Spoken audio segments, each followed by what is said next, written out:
أعوذ بالله من الشيطان الرجيم. بسم الله الرحمن الرحيم.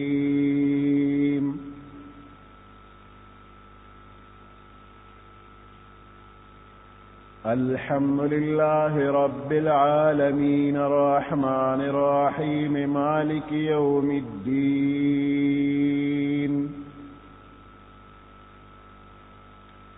إياك نعبد وإياك نستعين. اهدنا الصراط المستقيم صراط الذين أنعمت عليهم غير المغضوب عليهم ولا الضالين.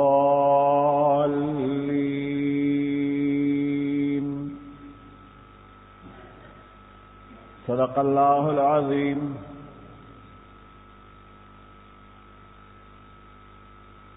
سورة فاتحة و آياتنا دي او یو رکوع ده.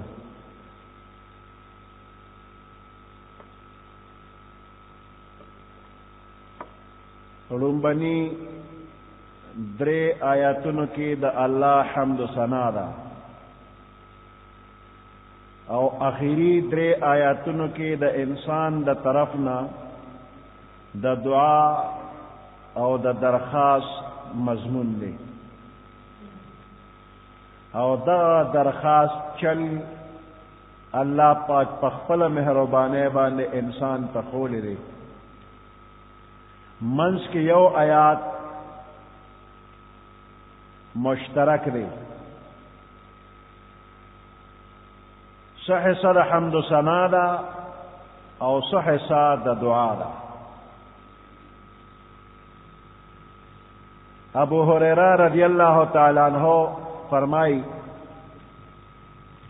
پیغمبر علیہ السلام فرمائی کہ اللہ تعالی فرمائی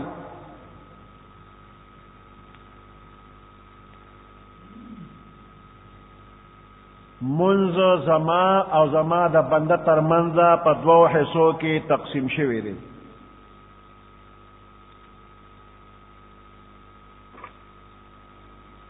نیم زما د پارا او نیم زما د بنده د پارا دی.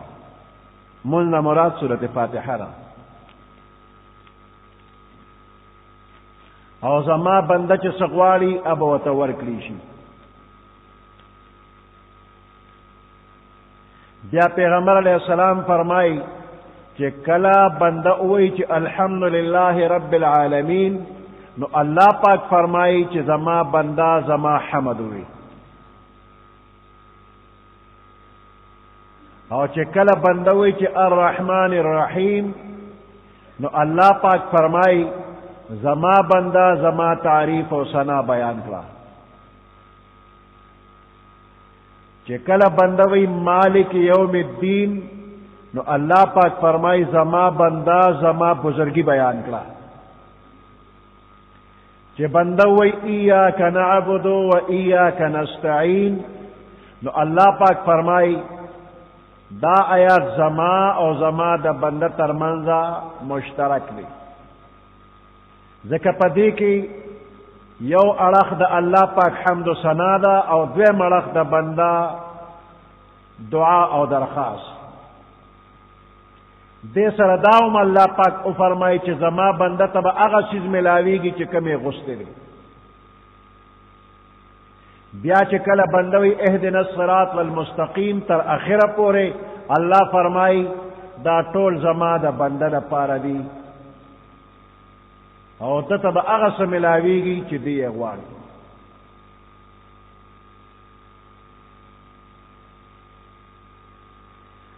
الحمد لله د دې معنا دا ده چې ټول تعریفونه اللہ لري. په دې دنیا کې کم ځای کې چې د کم سیز تعریف کیږي خصفتونه بیانېږي حقیقت کې دغه تعریفونه د الله دي. زرګونه لکونه دلکش نظاری دي. دلکش زړه راښکونکی، هر وخت ځان ته راکاږي، او دغه دلکش نظارې انسان په دې مجبورۍ چې انسان دې د دې تعریف وکړي، صفتونه دې بیان کړي.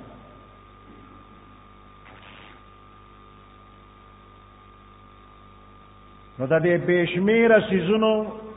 تعریفونه کېږي، او موږ وایي الحمدلله ټول تعریفونه الله لره دي. نو دې مخلوق له خو هم تعریفونه کېږي. نو کله فکر وکړي شي حقیقت کې د دې ټول مخلوق چې څومره تعریفونه کېږي دا د الله تعریفونه دي. مثال په طور باندې یو ښکلی بلډینګ دی، یو مکان دی، نو دا مکان په خپله خو جوړ شوی نه دی، د دې څوک ماهرینو هغوی نقشې جوړې کړلې او بیا په هغه نقشه باندې کار وکړ. اوس دغه ماهرین چې موجود وي او یو ناشنا سړی راشي او د دغه مکان د دغه بلډینګ هغه حسن وویني او بیا تعریفونه شروع کړي چې دا ډېر ښکلی مکان دی او ډېر ښکلی بلډینګ دی، هغه جوړونکي چې ناستي نه په زړه کې خوشحالېږي. دا ترکاڼ ښکلی فرنیچر جوړ کړي او دا ترکاڼ موجود وي او دغه وخت کې یو سړی هغه فرنیچر ته ګوري ډېر ښکلی ورته ښکاره شو، نو د هغې فرنیچر صفتونه شروع کړي چې دا ډېر اعلی دی. نو دا د دې فرنیچر تعریف نه دی، دا د دې جوړونکي تعریف دی، د دې مکان تعریف نه دی، د هغې د جوړونکي تعریف دی. نو په دې ټوله دنیا کې چې کم کم څیزونه د تعریف قابل دي، دغه تعریف حقیقت کې د الله دی. د دې کاریګرو په ذهن کې دا نقشه چا اچولې ده؟ دا الله. نو دا ټول تعریفونه دا خالق د الله دی، الله د دې ټولو خالق دی. نو دا ټول تعریفونه د الله دي. نو چې تمام تعریفونه د دې لایق الله دی، د حمد و ثنا لایق الله دی، نو د عبادت لایق هم د قضات دی، بل څوک نه.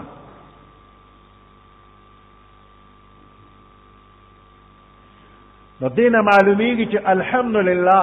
اگر چې د حمد و ثنا لپاره راوړی شوی دی، خو ضمناً په دې کې معجزانه انداز کې د مخلوق پرسته بنیاد او جرړه ایستی شي. په دې کې د توحید تعلیم ورکېږي. الحمدلله ټول حمد و ثنا الله لره دی.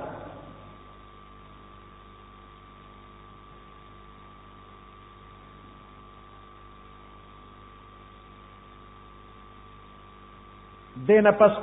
رب العالمین دی رومبنے جملے نپس دا اللہ رومبنے صفت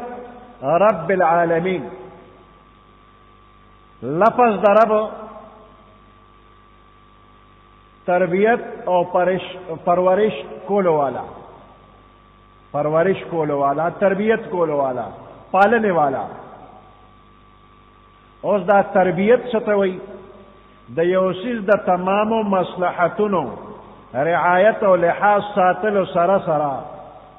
درجه په درجه حد کمال ته رسولو والا ذات رب دی. د یو مخلوق د تمامو مصلحتونو لحاظ ساتلی شي، درجه په درجه روان کیږي او حد کمال ته رسولی شي. دا رسول څوک کوي؟ دغه ذات رب الله.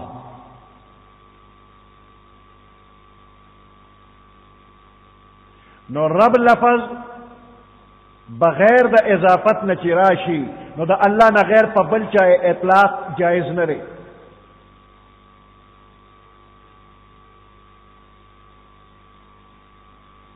ځکه مخلوق په خپل تربیت ته محتاج دی، نو د بل چا به څه تربیت وکړي. اوس د دې لفظ د رب دې سره که بل لفظ یو ځای شي لکه رب المال رب الدار نو د الله نه غیر په بل چا اطلاق بیا روا دی. رب المال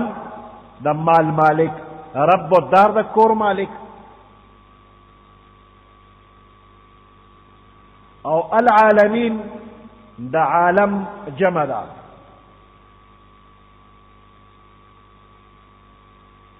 نو د الله د ذات نه غیر چې څومره څیزونه دي دې ټولو ته عالم وایي. هر شی چې وي خو چې د الله نه غیر دی بس دا ټول عالم دی. او عالم ته عالم ځکه وایي چې دا یو علامه ده په وجود د خالق باندې.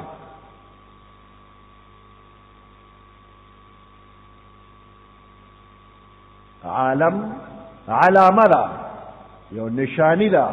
پس په وجود د خالق الله موجود دی. نو دا عالمین جمع لفظ دی کې راغلی دی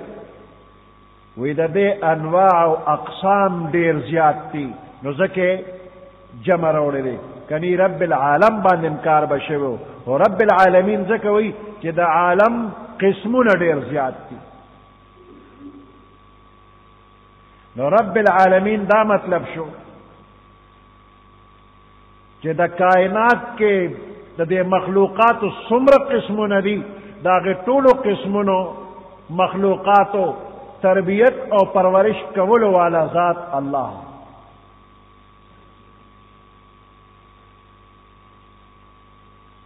من ته چې په نظر دا څومره څیزونه راځي دا نور سپومې ستوري باد و باران او په دې ځمکه لکونه قسمه مخلوقات ښکاري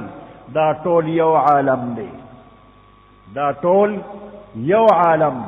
او داسې په زرګونو په لکونو نور عالمونه هم شته. موږ نه دي لیدلې خو نور هم عالمونه شته.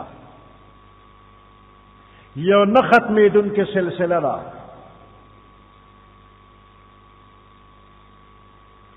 ابو سعید خدری رضی اللہ تعالی عنہ دی فرمائی وی سلویخ زر عالمون دا سے نورم شتا. دا دنیا دا مشرق نه تر مغربا دا یو عالم او دا دین علاوه سلویخ زر عالمون وی نورم شتا.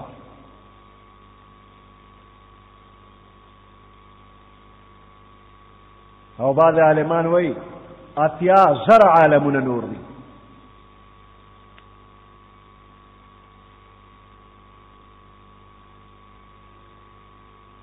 په دې ځمکه باندې څه اندازې پورې هوا ده. د هوا نه بره بیا خلا ده، خالی ځای دی هلته هوا هم نشته. انساني مزاج هوا سره مناسب دی چې کوم ځای کې هوا وي انسان به پکې اوسیږي او چې هوا نه وي نه هلته انسان نشي اوسېدی. نو اوس که څوک دا شبه کوي چې په خلا کې د انسانی مزاج مناسب هوا نشته نو هغه ځای کې انسان یا بل حیوان څنګه به جمدې پاتې شي. امام فخر الدین رازی رحمت اللہ علیہ جواب کوي وی دا ضروری نه ده چې د دې عالم نه بهر خلا کې چې نور عالمونه اوسیږي د هغوی مزاج د زمونږ د دې عالم په شانتې وي ان هغوی د په هوا کې وخت تېروي. نور مخلوق د هغوی مزاج به د هوا نه مخالف وي. مزاجونه او طبیعتونه به بدلي. خطا کې ته وخت تېرولی شي نه. چې یو انسان څوک راولي او د سیند په غاړه د خټه کې سملوي د پاسه پې خټې واچي او پټې کړي او 3 میاشتې پسې وګورې نو جمدې وي خټه کې ډوب نه مړ به شي. د ده مزاج داسې نه دی. خو دا چندخه په نومبر دسمبر او جنوري کې چا لیدلې ده د 3 میاشتې کې چندخه چرته په نظر نه راځي دا چرته تللی ده وایي دا چندخه د دې سیند او د ولو د لښتو په غاړه چې کوم لښه ده نو په دغه ځای کې په دې خټو کې دننه دا چندخې پټې پرتې دي که چېرته زمیندار لښتي پاکوي او چاري اړمه کړي نو چندخه ترې ودانګي اوس په دې خټو کې دننه دا چندخه چې پرته ده د دې په دې سرمن کې الله مشین لګولی دی یو مشین یې دا لګولی دی چې د دې ځمکې د دې خاورې او د دې اوبو د یخوالي نه د دې په سرمن کې مشین لګېدلی دی هغه ته اوبه اخلي او هغه ته خوراک اخلي د چندخې بدن ته یې رسوي چندخه روغه پرته ده په دې سرمن کې دویم مشین لګولی دی چې د دې یخوالي نه هغه هوا جوړوي او د دې چندخې پړپوس ته یې رسوي ساه پې اخلي نو 3 میاشتې دا په خټو کې پټه پرته ده د دې خټې او د لوندوالي نه خوراک هم اخلي سام اخلي دا څوک ورکوي دا مزاج ولا الله پیدا کړی دی انسان خو دغه ځای کې اوسېدی نشي نو د دې هوا نه بهر په خلا کې یا د خلا نه برابره چې کوم مخلوق الله پیدا کړی دی الله ولا مزاج داسې پیدا کړي چې هغه ځای کې به ډېر خوشحالي نو دا دې څوک نه وایي چې په هغه ځای کې هوا نشته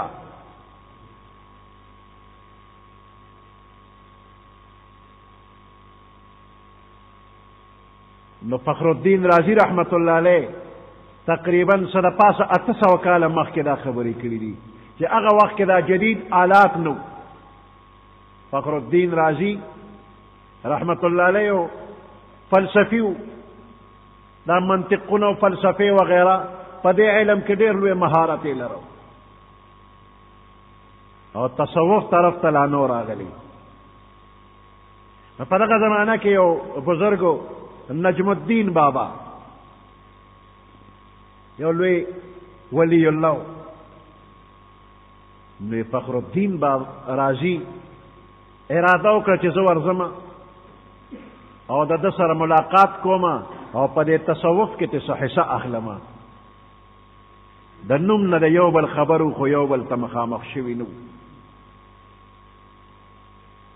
نو فخر الدین رازی د نجم الدین بابا جماعت ته راغی او داسې ځانې ملنګ غوندې کړی دی نه ښیي ورته ځان ناشنا ملنګ دی او نجم الدین بابا له ډېر مریدان زیو راځي دغه وخت کې چا څه سوالونه راولېږل نجم الدین بابا له وی د دې سوالونو جواب راله راکا نجم الدین بابا هغه سوالونه وکتل نو وی دا سوالونه ډېر پیچیده دي او د دې ماهر زما په ذهن کې فخر الدین رازی دی نو یو خادم ته ویل یو شیخ ته چې ته دا کاغذ والا او فخر الدین رازی له یو څه ورته چې د دې جوابونه وکړه اوس فخر الدین رازی خو په جومات کې خړ پړ اوړي راوړي ځان نه ښیي نوم یې خپل واورېد چې ما پسې خو سړی روان شو ناګانه جومات ته ووته او خادم له ورغی شیخ له وی بابا جی خو تا لیږي تا سره دې کاغذ کې څه دي وی دا فخر الدین رازی له دا خط وړم او ته ما له را چې زه وګورم زماړه وی ملنګ ته په څه پوهېږي دا ډېر پیچیده سوالونه دي او فخر الدین رازی به پې پوهېږي هغه له وړم وی ته ما ته وښیه که پوهېږم خو پوهېږم او که نه پوهېږم نو ته خو هسې فخر الدین له روانې خادم کاغذ ورکړ فخر الدین رازی وکته او داسې ورته وایي چې د دې لومبني سوال دا جواب دی او که تا لیري ګورې که په پنسل یې درته کچه لیکمه نو داسې کچه کچه په پنسل یې د یو سوال جواب د ټولو وی ته ورشه باباجي ته وښیه که خوښې شو ښه ده که نیزه بیا فخر الدین له لاړ شه خادم زر واپس شو نجم الدین بابا ته وی ته دا جوابونه وګوره هغه چې جوابونه وکتل وی دا خو بغیر د فخر الدین نه بل څوک نه کوي چا درته وی دې جومات کې یو ملنګ دی ویری والا ملنګ یې راوسي یا لکه فخر الدین دا ځان دې ولې پټ کړی دی ته خو فخر الدین یې څه عذر معذرت یې وکړ او د هغې نه پس بیا بیعت وکړ ویسې به دې له راغلی م چې تا سره د تصوف کومه حصه ده نو ماله پکې برخه را هغه ورته وی اول دا فلسفه او دا منطقونه دا درنه لر کوم نو بیا به بیعت کې توجه یې ورته وکړه چې توجه وشوي دومره بوج په هغه راغی لکه د پاسه چې په غرب کې ښودی شو وی چغې کړه چې په ما خو ډېر بوج راغی وی لږ صبر وکوي دا منطقونه دا فلسفې ده نو وی حضرت دا خو مې په ډېره خوارۍ زده کړي دا مو باسه وی نه چې دا د نو باسم نو بیا به ښه شي هغې نه پسې ورته بیا بیعت وکړو او د ولایتو د بزرګۍ یو حصه وله الله ورکړه فخر الدین رازی خپل علاقې ته تلو زنکدن غوندې حالت چې کله راشي سختی راشي نو دا شیطان دغه وخت کې را منډه کړي دی خپل چالاکي شروع کړي سړی په آخر کې خطا کوي فخر الدین رازی سره شیطان خبرې اترې شروع کړي خدایان سوري دلایل شروع شو او شیطان چې دی نو یو دلیل برت کو دی کې دا نقصان دی او دی کې دا نقصان دی قریب وا چې فخر الدین رازی خطا کی وی دغه وخت کې الله پاک نجم الدین بابا ته په کشف وخول چې مورید یې درله راګیر کړی دی دې نه د آواز وکړ وی فخر الدین د ابلیس ته ووایه چې زه بې دلیله خدای یو منم وی دا آواز هغه ته الله ورسو چې آواز ورسېد هغه وی شیطان ته وی چې الله یو منم او بې دلیله یو منم وی شیطان چل که هاي د بې دلیله به څه دلیل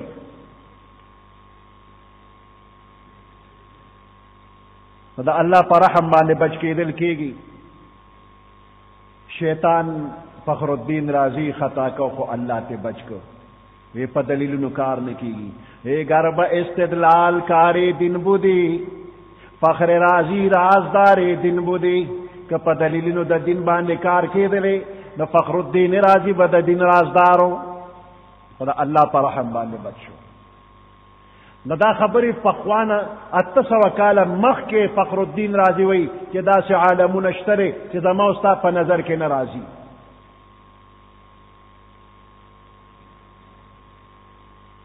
اوس وخت کې جدید آلات پیدا شو او پلکونه میله د دې ځمکې نه ډېر لرې انسان لاړ شي او هغه ځای کې چې ګوري نو بیا هم اسمان دومره لرې ښکاري لکه د ځمکې نه چې موږ ته لرې ښکاري موږ وایو چې بس یو څو ګزه بره لاړ شي نو اسمان به نږدې وي لاس به م ورپورې ولګېږي خو لکونه میله لرې چې په راکټونو کې بره وخېږي هغه ځای کې بیا ګورې نو بیا هم اسمان دومره لرې دی نو د خلا مقدار نه دی معلوم چې دا څومره زیاته ده او په دې کې څومره مخلوقات دي الله ته علم دی هغه ذات ته علم دی چې چا پیدا کړي دي او د دې تمامو مخلوقاتو پرورش کول دا څوک کوي رب العالمین یې کوي نو رب العالمین څه چې وی الحمدلله نو دا تا یو دعوه وکړله چې ټول حمد و ثنا الله لري نو دې دپاره دلیل پکار دی وی دلیل یې دا دی چې دغه الله رب العالمین دی د دې تمام کائنات پرورش کوي تربیت کوي ذمہ دار دی نو ځکه د حمد و ثنا لایق دی د عبادت لایق دی الرحمن الرحیم د دې الله نور صفتونه داري چې رحمان او رحیم دی او دا دواړه صيغې د مبالغې دي په دې کې د الله پاک د رحمت هغه فراخه او ډیروالي طرف ته اشاره ده چې الله ډیر ډیر زیات رحم والا دی او دا تمام کائنات او مخلوقات د دې پرورش کول د دې تربیت کول ازروی رحم و کرم ذمہواری په خپل پزان اچولې ده کني په الله څوک ذمہواری نشي اچولې الله دا چانه مجبور نه دی نو دا ټول کارونه دا د الله د رحم تقاضا ده مالک یوم الدین مالک دروازه د جزا دی روز جزا روز قیامت مالک یوم الدین دین مانا جزا نو مالک یوم الدین مالک دروازه د جزا مالک دروازه د بدلې دی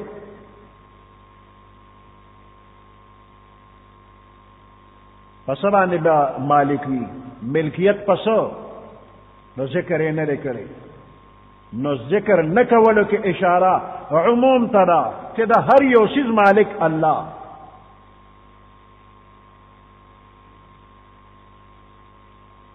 بل څوک مالک نه دی.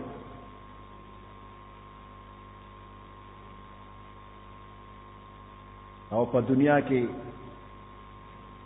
بنده ته د مالک نسبت کیږي نو حقیقت کې مالک الله دی، او په دنیا کې مجازن د انسان ته نسبت کیږي چې دی مالک دی. دا پخوانی بزرگان مشران دی چې به کتاب واغشت نو په کتاب د پاسه به چې لیکل کول به در حقیقت مالک هر شی خداست، این امانت چند روز نزد ماست. پخوا فارسی ډیره وه، د فارسی رواجو یو بل ته که چا خط لیکه نو فارسی کې به لیکو، لکه اوس چې تاسو اردو یا انګریزي ډیره لیکئ. نو در حقیقت مالک هر شی خداست. حقیقت کې د هر یو شی مالک الله. او په دنیا کې که چاته نسبت کیږي دا کور د فلانی دی نو دا خو مجازن د فلانی دی، حقیقتا د الله. مال د فلانی دی نو حقیقتا د الله، مجازن د فلانی دی.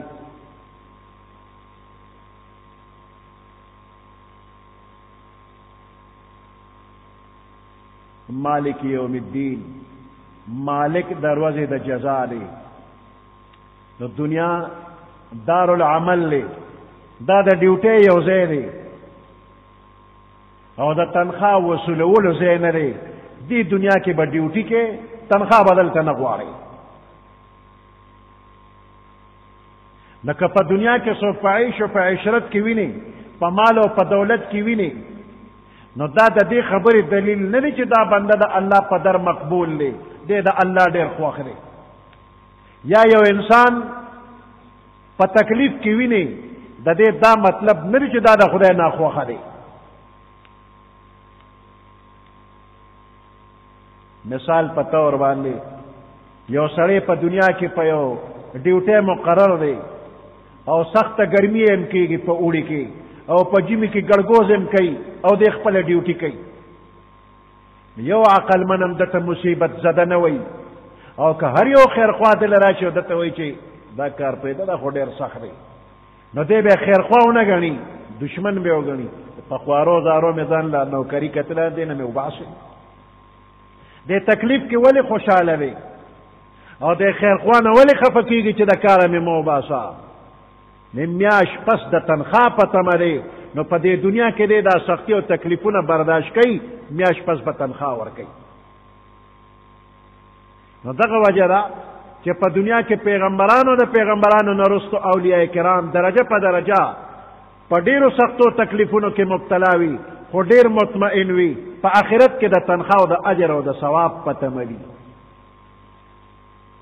نو د دنیا عیش او عشرت د حق او د صداقت علامه نه ده. د دنیا غمونه مصیبتونه د خدای د ناخوښتیا علامه نه ده. مالک یوم الدین، مالک دروازه د جزا دی. ایاک نعبد و ایاک نستعین، خاص تعالی را عبادت کو، و ایاک نستعین او خاص تانه امداد غواړو. یو طرف ته حمد و ثنا او بل طرف ته د دعا درخواست. نعبدو من عبادت کو، عبادت د چا د انتهایی تعظیم او محبت په وجه د هغه په مخ کې انتهایی عاجزی کول او فرمان برداری کول، دې ته عبادت وایي. د چا د انتهایی تعظیم او د محبت د وجه د هغه په مخ کې انتهایی عاجزی کول او فرمان برداری ښکاره کول عبادت دی. نعبدک، من تعالی عبادت کو، نعبدک، نو دې کې نعبدک تعالی عبادت کو نو دا کا دا تیرا مخ کې که نعبدو دې تیرستو کو بیا یوازې کا نه جوړېده نو ایاکا نو دا مخ کې کول رستو کول په دې کې تخصیص ته اشاره کیږي چې ګورې د بل چا نه خاص اوم ستا عبادت کو ستا نه غیر د بل چا عبادت نه کو بلکې هر څوک وي خو ستا نه غیر د بل چا عبادت نه کو عبادت به د الله کو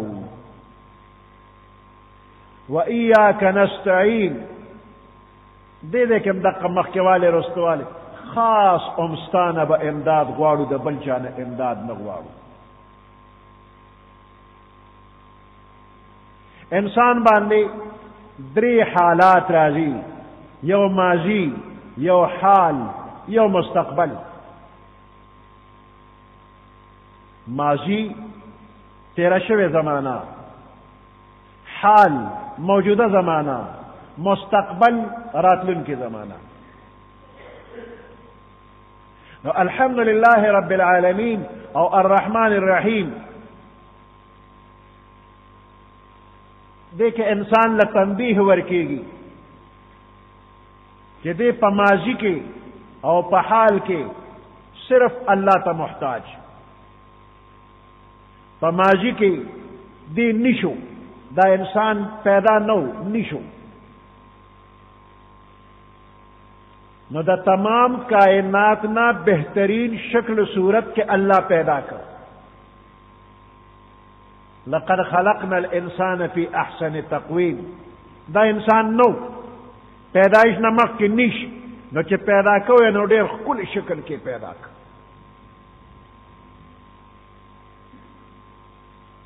دا تمام مخلوق نا کل شکل والا ورکر دا غزے کے تچاتا محتاج ہوئی پیدائش نمخ کے اللہ تا محتاج ہوئے کہ اللہ دے بزوگی پا شکل پیدا کرے ہوئے نو تا سکولی شو مور پلار دے سکولی شو انسانا خدا انسان پیدا کر لے فی احسن تقویم پیدا کر لے طول کائنات دا تپسخی گی چی دا سمرخ کل مخلوق لے کہ اللہ بل زناور پیدا کولے چا سویلی شو چی دا سنا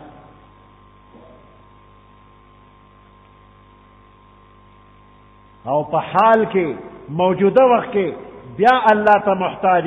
الله ستاسو پرورش تنظیم کړی دی ستاسو تربیت سلسله جاری ساتلی ده نو په ماضی کې الله ته محتاج نو په حال کې الله ته محتاج نو مالک یوم الدین کې وایي چې مستقبل کې الله ته محتاج که مستقبل کې د قیامت پر ورځ د الله تعاون او امداد د سرنی د الله رحم شامل حال نشي زیمه چې جهنم ته ورسېږي اللہ دن جہنم نو ساتھ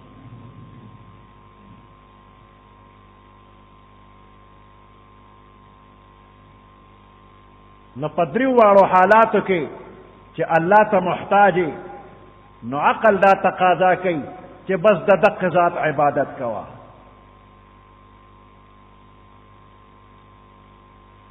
عبادت دا انتہائی تعظیم او محبت سر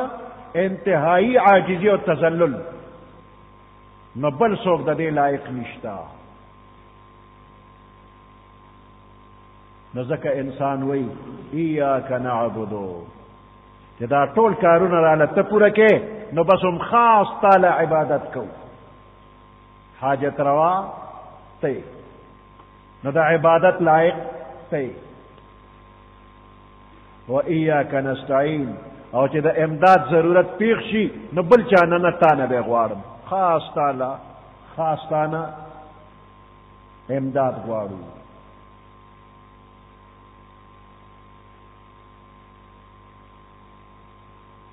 عبادات قسمونه دي منذ یو عبادت تے زکات بل عبادت تے روجہ درم عبادت تے حج سلورم اور تلاوت قرآن پنزر پا ہر حال باندې ذکر کول دا شپږم عبادت تے او حلال رزق گٹل دا اوم عبادت تے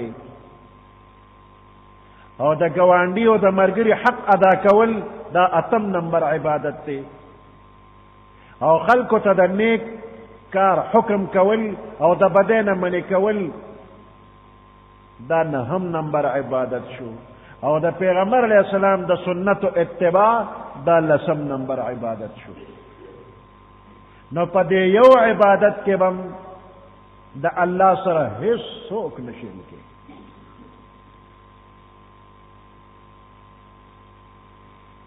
نه به د چا محبت د الله برابر وي، نه به د چا نه یره د الله برابر وي، نه به د چا نه امید د الله برابر وي، او نه په چا باندې باور د الله برابر، نه د چا طاعت او خدمت د الله برابر،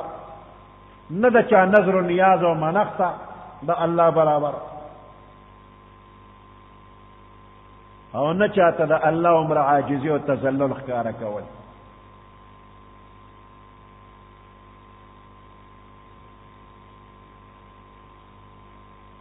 نو اخیری درې آیاتونو کې د انسان د دعا او د درخواست مضمون دی.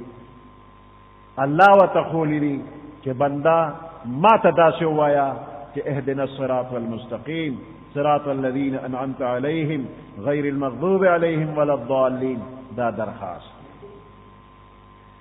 په دنیا کې یو افسر ته کار پیښ شو او د چا په خولې دی ورته وی چې یاره زما دا فلانې کار دی. افسر ته ویلي، افسر وی ما ته درخواست ولیکه، او هغه راته چلم وکړي چې ما ته داسې داسې ولیکه، ته ما ته دا درخواست بیا دفتر ته راورسوه. د دې خبرو څه مطلب؟ دا افسر د لکار کوي ځکه په خپله راته چلو، خو ما ته داسې درخواست ولیکه، او چې نه منظوري نو شل باندې ورته وکړي. پوسټونه نشته، بین لګېدلی دی،